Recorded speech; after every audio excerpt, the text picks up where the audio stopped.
Hello everyone and welcome back to my channel Universal English with Happy. I am Happy Verma, your English language coach. Have you ever had a conversation with someone and later tried to tell another person exactly what was said? For example, your friend tells you, I am going to Delhi tomorrow. And later, you tell your other friend, she said that she was going to Delhi the next day. Now, that may sound simple, but notice something interesting. We didn't simply repeat the original sentence, we changed the tense, we changed the pronoun, and we changed the time expression. I am going became she was going. I became she, and tomorrow became the next day.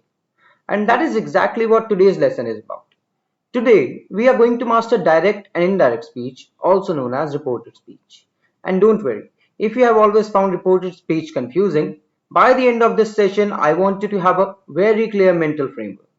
Whenever somebody says something, you will know what should I change? What should I keep? Which tense should I use? Do I need to change the pronoun? Should I use if or whether? What happens to a question? And perhaps most importantly, when should I not change the tense? To stay with me until the end because we are going to build this step by step. And I will give you plenty of practical examples from everyday conversations, classrooms, interviews, workplaces, emails, meetings, and professional communication. So let's begin. So our today's topic is mastering direct and indirect speech. Say it right and report it smart. I want you to remember those two phrases. Say it right and report it smart. Because direct and indirect speech isn't only about passing grammar examinations. It is something we usually constantly do in real life. Imagine you are sitting in an office meeting, your manager says, we need to finish this project by Friday. Later, your colleague asks, what did the manager say? You probably won't repeat the manager's exact words with question marks. You will say, she said that we needed to finish the project by Friday. That is reported speech. Or imagine you were telling a friend about a conversation you had yesterday. Your friend asked, you are coming to the party, or are you coming to the party? You might tell someone else, correct? He asked me if I was coming to the party. Again, this is the reported speech. So today, we are going to understand the system behind these transformations. Once you understand the system, reported speech becomes much easier. Let's begin with an important question. Why does reported speech actually matter? Because in everyday life, we are constantly reporting information. Think about your morning. Maybe your mother said, don't forget your lunch. Don't forget your lunch. You tell your brother, Mom told me not to forget my lunch. Your teacher said, submit your assignment tomorrow. You tell your friend, the teacher told us to submit the assignment the next day. Your manager said, I will call the client. Later, you tell your colleague, the manager said that she would call the client. So reported speech is everywhere. And the slide highlights three important reasons. First, professional polish. Suppose you are writing an email summarizing a client meeting. You don't want to write. The client said your service is expensive. You might want to report the feedback professionally. The client stated that they considered the service expensive, or the client expressed concern about the pricing. That sounds more polished. Second, narrative flow. Think about storytelling. If I tell you a story and constantly use quotation marks and repeat every person's exact words, the story can become difficult to follow. Reported speech allows us to move smoothly between dialogue and narration. And third, global fluency. Understanding reported speech helps you communicate more naturally and accurately in English, especially in professional environment. Imagine you are working with international clients. A client tells you, we are facing a problem with the delivery. You need to explain this to your manager. You need to accurately communicate. The client said that they were facing a problem with the delivery. If you accidentally change the meaning, you may create confusion. And that's why reported speech is not just grammar, it is accuracy in communication. Now let's understand the fundamental difference. We have two forms, direct speech and indirect speech, also called reported speech. Let's imagine Rahul says, I am tired. And if I repeat Rahul's exact words, I use direct speech. Rahul said I am tired. The quotation marks tells us these are Rahul's exact words, and that's direct speech. But suppose I'm telling my friend about Rahul, I could say Rahul said that he was tired. Now I'm not giving Rahul's exact words. I'm reporting the meaning. That's indirect speech. So here is a simple way to remember it. Direct speech is equal to exact words and indirect speech is equal to reported meaning. Let's take another example. Direct speech. She said, I love this book. And in indirect speech, she said that she loved that book. Notice what happened. I became she, love became loved, and depending on the context, this might become that. So when converting direct speech into indirect speech, don't simply remove quotation marks. These are several things we need to check. And that's where our three major rules begin. Now we come to one of the most important rules in reported speech. Tense backshift. This is the rule that scares many students, but I want you to think of it very simply.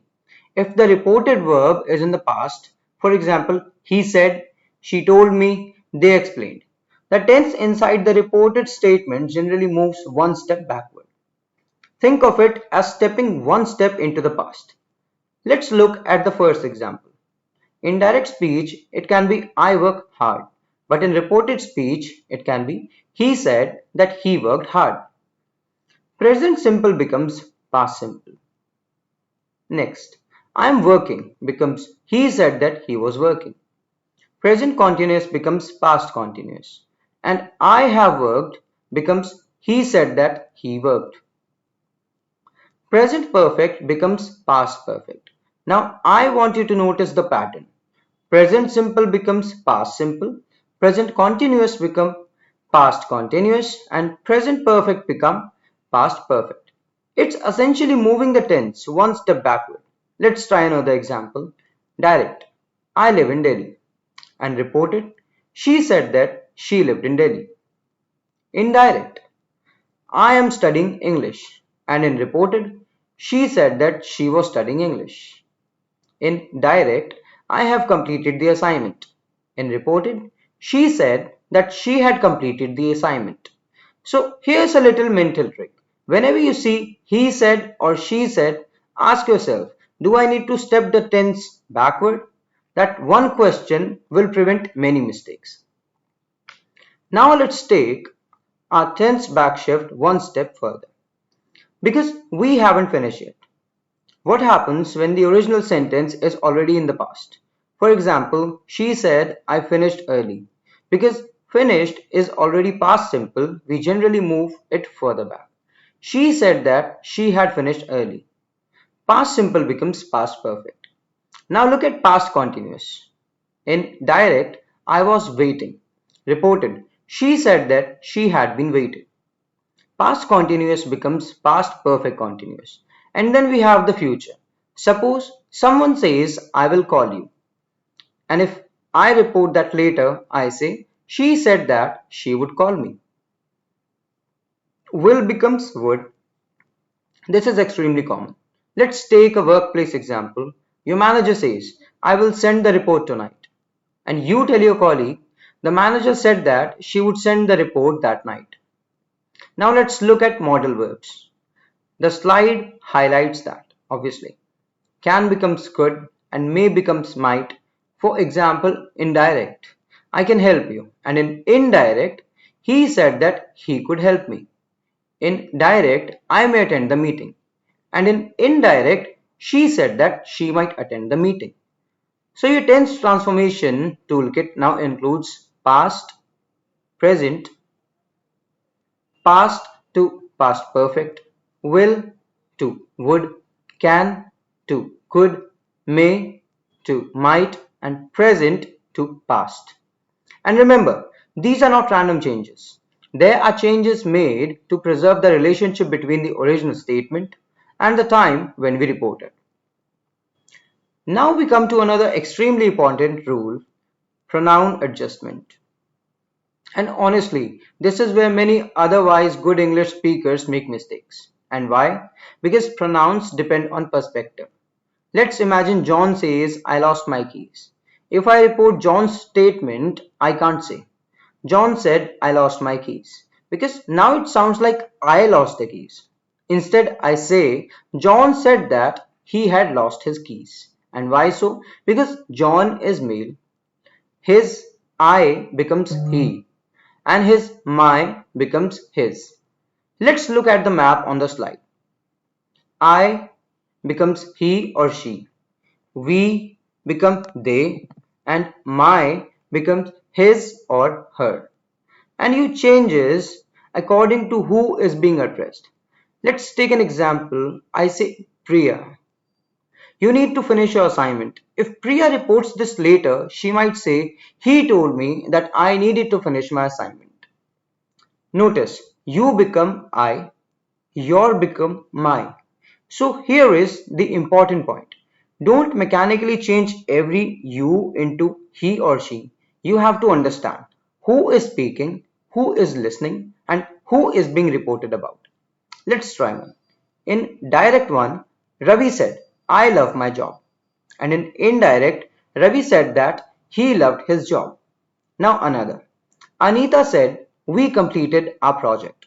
And in indirect, Anita said that they had completed their project. Pronouns are about perspective. And once you understand the people involved in the conversation, the changes become much easier. Now imagine something interesting. I say today, I will meet you here tomorrow. But you are reporting this tomorrow to somebody else. Would you still say, he said he would meet me here tomorrow? Maybe. But if the location and reporting time have changed, those words may no longer make sense. That's why reported speech often requires us to adjust time and place expressions. The slide gives us several important conversations. Now becomes then, I am busy now. He said that he was busy then. Today, that day. I am working today. He said that she was working that day. And here becomes there. I work here. He said that he worked there. Now, tomorrow, the next day or the following day. I'll call you tomorrow. She said that she would call me the next day. And yesterday becomes the day before or the previous day. I met him yesterday. So she said that she had met him the day before. Let's put several of these together. In direct, he said, I will meet you here tomorrow. And in reported, he said that he would meet me there the next day. Look at how many things changed. I becomes he, will becomes would, you becomes me, here becomes there, tomorrow becomes the next day. That's why I don't want you to think reported speech is simply about changing the tense. It's really about changing the perspective and context. Now let's make your English sound more sophisticated. One of the most common problems I see in English communication is overusing. Said and told. Of course, these verbs are correct, but sometimes they don't tell us enough about the speaker's intention. Imagine your manager says, you should speak to the client again. You could say, the manager said that I should speak to the client again. That's fine. But you could also say, the manager suggested that I speak to the client again. Now the meaning is more precise. Similarly, admitted means the person accepted something, often something uncomfortable or previously hidden. She admitted that she had made a mistake. Warned indicates a caution. He warned me not to miss the deadline. Promised indicates a commitment, right? She promised that she would call me. And in reminded means someone helped another person remember something. He reminded me to submit the report. Other useful reporting verbs include explained, claimed, suggested, admitted, promised, reminded, warned. And here is an important grammar point from the slide. We generally say, he said that, but he told me that. Told normally needs an object. We don't usually say, he told that he was tired. We say, he told me that he was tired. But he said that he was tired. So remember, say plus something. Tell plus someone plus something. That's a very useful distinction. Now let's start converting actual sentence types. We will begin with the easiest, declarative sentences or simply statements. Suppose someone says, I am ready for the interview. The reporting verb is stated. So we can say, she stated that she was ready for the interview. Notice our three major adjustments. First, pronoun. I becomes she. Second, tense. Am becomes was. Third, we connect the reported clause using that. T-H-A-T, that. She stated that she was ready. Now, here is something useful. In many situations, especially in spoken English, that can be omitted. So, she stated that she was ready. And she stated she was ready. Can both work? Let's practice a few. Direct. I work in Delhi. Indirect. He said that he worked in Delhi. Direct. I am preparing my exam. Indirect. She said that she was preparing for her exam. Direct. I have completed the project. Indirect. He said that he had completed the project. So for ordinary sentences, your basic formula is reporting verb plus that plus reported statement. And remember your other rules. Check the pronoun, check the tense, and check the time and place words. Now, things become slightly more interesting. What happens when the original sentence is a question? Let's begin with a question that can be answered with yes or no. For example, he asked, are you coming to the seminar? We can't simply say, he asked, are you coming to the seminar? That's incorrect. Instead, we use if or whether. So, he asked if I was coming to the seminar. Let's understand what happened. Originally, we can say, are you coming to the seminar? And in reported, he asked if I was coming to the seminar. First, we used if. And second, are you coming? Became I was coming. And third, we remove the question structure. This is extremely important. In direct questions, we use question word order. Are you coming? Question mark. But in reported questions, we use statement word order. If I was coming. Period. Let's try another. Direct. She asked, do you like coffee? Indirect. She asked if I liked coffee. Not she asked if did I like coffee. That's incorrect. Remember, direct question, do you like coffee? Question mark. And reported question, she asked if I liked coffee, period. No question mark, no auxiliary inversion, and we use if or whether. Now let's move to WH questions. These include who, what, where, when, why, and how. The good news is that we don't need if or whether. We retain the question word. Let's look at the example from the slide. Direct. She asked, where do you live? Indirect. She asked where I lived.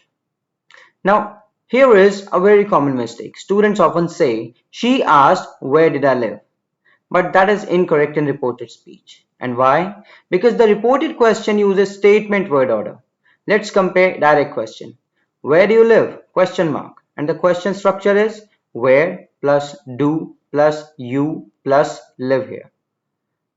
Reported where I lived. Subject becomes before the verb. I plus lived. Let's take another example, direct. He asked, why are you late? And in reported, he asked why I was late. Not he asked why I was late.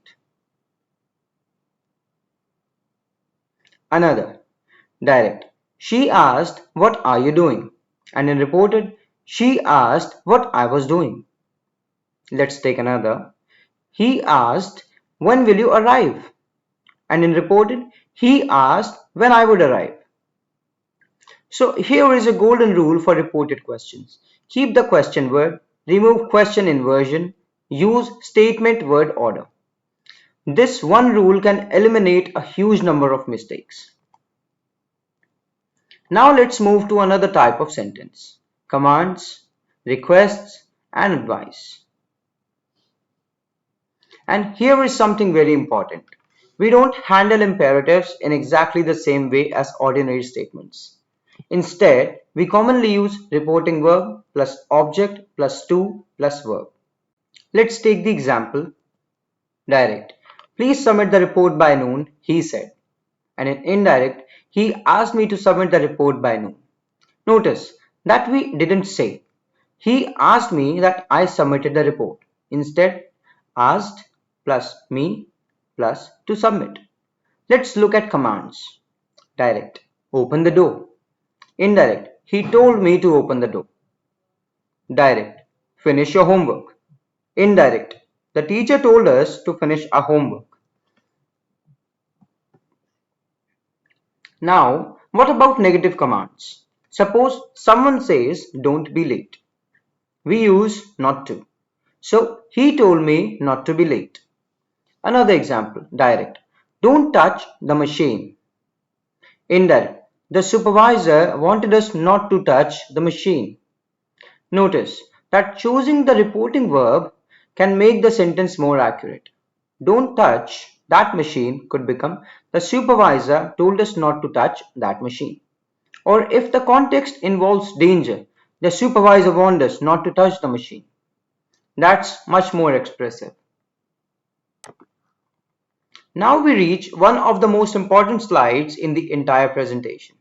Because I don't want you to make one mistake. Don't blindly backshift everything. There are situations where we don't need to move the tense backward. The slide highlights three important situations. Number one, universal truths and facts. Imagine someone said the earth revolves around the sun. If I report this later, I can say he said that the earth revolves around the sun. I don't have to say he said that the earth revolves around the sun. And why? Because the earth still revolves around the sun. It is a timeless scientific fact. Let's take another. Direct. Water boils at 100 degrees Celsius. Reported. The teacher said that water boils at 100 degrees Celsius. The fact hasn't changed. Number two, current situations.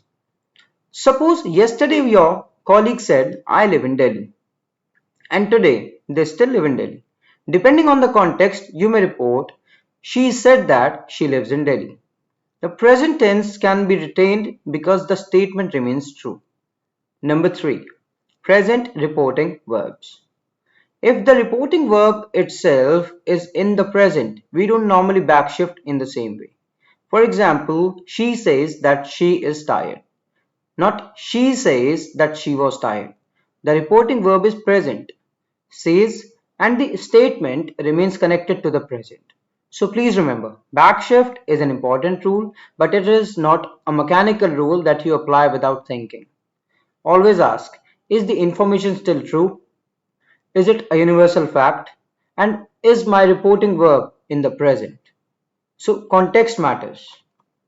Now let's talk about the mistakes that I want you to avoid.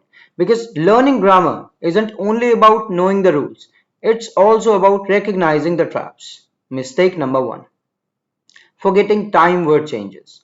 Someone says, I met him yesterday. You report, she said that she had met him yesterday. This may be wrong depending on when you are reporting it. If the reference point has changed, we may need.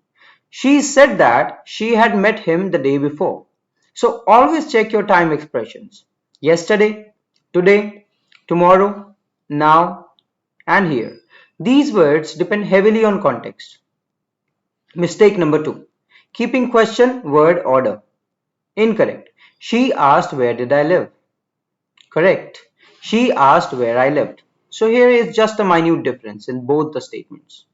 Remember, reported questions use statement order. Mistake number three, confusing said and told. Incorrect, he said that he was busy. But the correct, he told me that he was busy. Or he said that he was busy. So if you are using told, ask yourself, told whom? He told me, she told us, they told him. Once you develop that habit, you will avoid the mistakes. Now, we have covered quite a lot today. So let's bring everything together.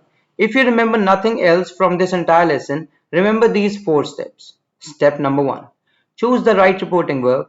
Don't always rely on said. Think about the meaning. Did the person explain, suggest, warn, promise, admit, and remind? Choose the verb that best communicates the speaker's intention. Step number 2. Adjust the pronouns. Ask who was speaking, who was listening, who am I talking about now? I may become he or she, we may become they, my become his or her, and you depends entirely on the perspective. Step number 3. Backshift the tense when appropriate. If the reporting verb is in the past, check whether the tense needs to move backward. Present simple, past simple. Present continuous becomes past continuous. Present perfect becomes past perfect. Past simple becomes past perfect. Will becomes would. Can becomes could. May becomes might. But remember our exception slide. Don't blindly backshift universal truths or information that remains actively true. Step number 4.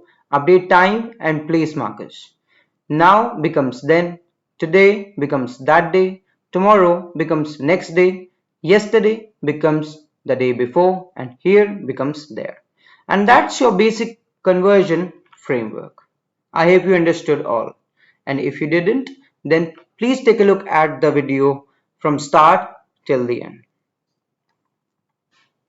And that brings us to the end of today's lesson on direct and indirect speech. But before you leave, I want you to do something very simple. Just watch this lesson, practice it today, listen to one conversation. Maybe your friend says something, maybe your teacher says something, maybe your manager gives you an instruction. Maybe you hear something talking on television. Take one sentence and report it. For example, your friend says, I'm going to the gym tomorrow. You write, she said that she was going to the gym the next day.